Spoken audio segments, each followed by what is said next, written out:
Bonjour, bienvenue pour une nouvelle vidéo où je viens vous présenter la nouvelle sortie de figurine Eagle Moss avec le personnage de Proxima Midnight issu de l'Ordre Noir de la collection Marvel Eagle Moss issue des films. La figurine numéro 87, la figurine qui sort toutes les 2 semaines chez votre marchand de journaux pour la somme de 17 €. Alors figurine que j'attendais depuis un petit temps car voilà, je veux avoir tout l'Ordre Noir. J'ai déjà Corvus Glaive. Et pour moi, il était important d'avoir cette figurine-là. Et j'ai vu que Ebonimo était prévu pour le mois prochain. Le Cool Obsidian sortira, comme la figurine est plus grosse, hors série. Et ça, c'est pas le prochain, parce que le prochain, ça sera le Hulkbuster numéro 2. Le Hulkbuster qui est tiré du film Avengers Infinity War. Et ça sera celle d'après. Donc après, j'ai pas réellement de date précise. Je pense que ça... Oh, j'espère qu'ils le feront avant la fin de l'année. Je pense qu'il sera avant la fin de l'année.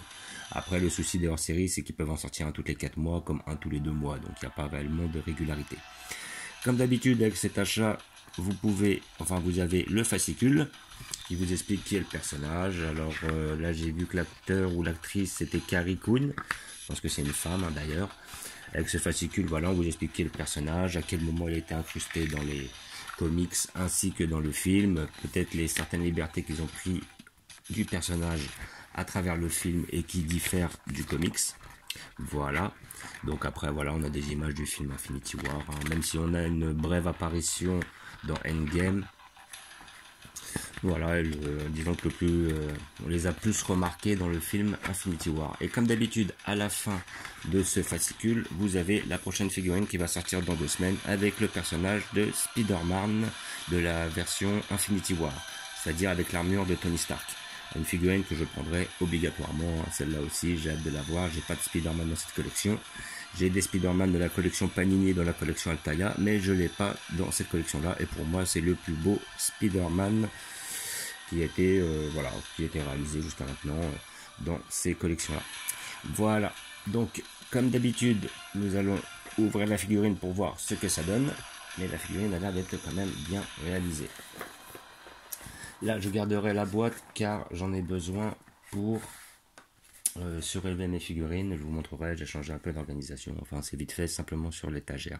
Voilà, vous avez comme d'habitude le petit papier qui atteste de l'authenticité de votre figurine. Comme d'habitude, soyez muni d'un couteau pour ouvrir les scotch. Voilà.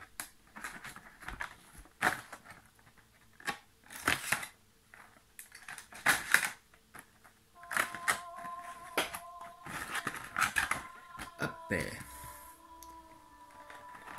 Voilà. Alors, verdict. Je vois que la figurine a l'air d'être bien faite quand même.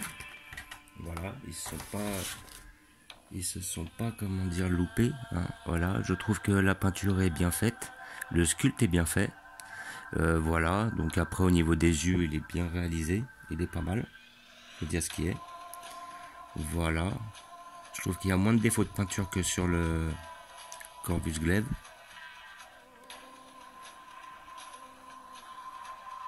Ouais, vraiment la figurine est bien réalisée, hein. Là, bon, ça va, ils se sont pas trop loupés, hein. Après, bon, je peux pas réellement dire s'il y a beaucoup de travail à faire là-dessus. Il y a quand même du détail, faut dire ce qui est. Comment dire, les peintures, voilà, ouais, ça coule pas. Le sculpte est bien réalisé. Voilà, c'est une belle petite figurine qui viendra combler ma collection. Voilà, donc avec le Corvus Glaive que j'ai ici présent, nous avons déjà 2 persos de l'Ordre Noir. Et je trouve que justement, le Corvus Glaive avait plus de détails, mais il avait plus de défauts aussi, hein. Parce qu'au niveau de la peinture, je pensais qu'ils auraient pu faire un peu mieux sur certains points. C'est vrai que la figurine, par contre, a l'air d'être plus détaillée en général. Mais bon, dans tous les cas, je souhaitais les acquérir, car ce sont des pièces maîtresses de ma collection Marvel Eagle Moss. Donc, nous allons tout de suite les placer. Et comme ça, je vais pouvoir vous montrer la nouvelle organisation que j'ai faite par rapport aux figurines.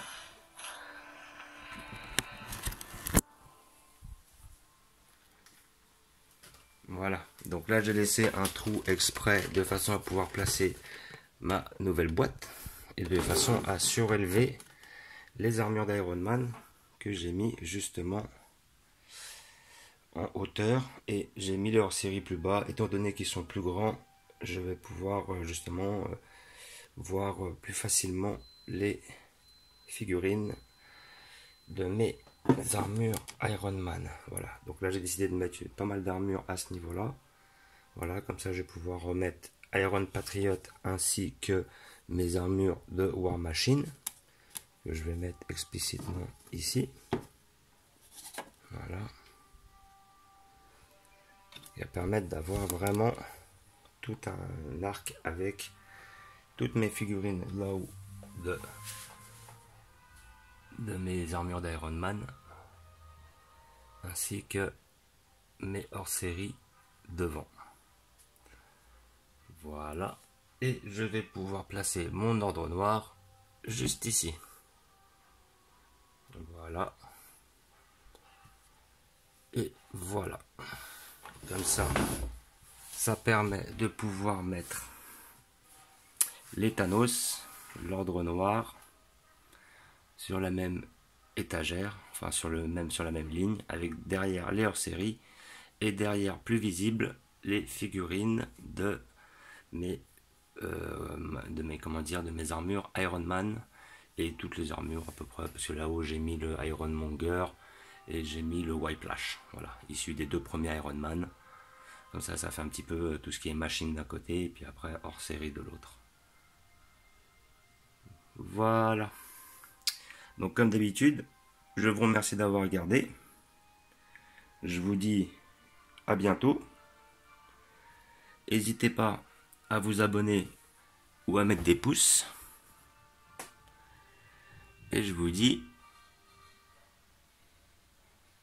ciao.